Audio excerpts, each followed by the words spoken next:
Good evening. We interrupt President Trump's latest rant to bring you more important and factual news.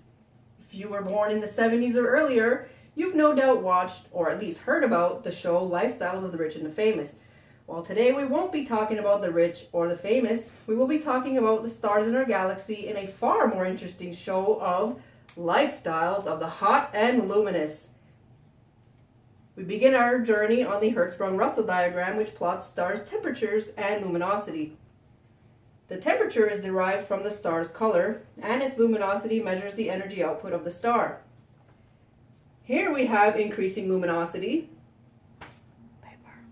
and here we have decreasing temperatures from 40,000 K down to 3,000 K.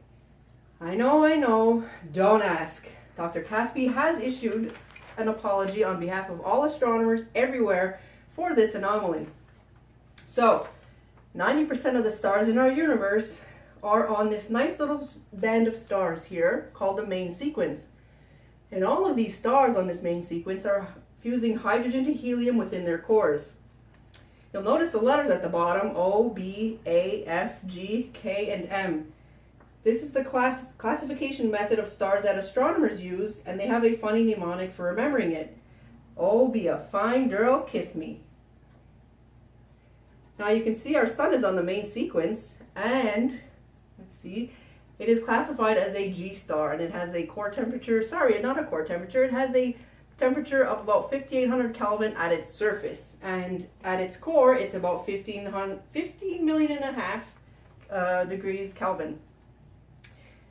Now, the O stars are the most hottest and most massive stars on the diagram, and they fuse hydrogen to helium at a very rapid rate due to their large mass and high core temperatures. And for this reason, their time on the main sequence is very short-lived.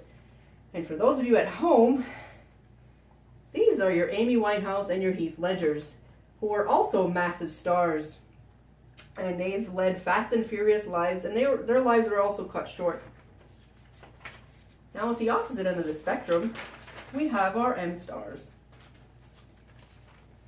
These stars are a lot less massive than the blue stars. They may not be hot, but without a doubt, they are the coolest stars in our universe, and they live virtually forever on the main sequence. These M stars are your Keith Richards and your Betty White. So you're probably thinking, what happens when a star dies and leaves the main sequence? Well, that depends on their mass. Here we have the life cycle of a star.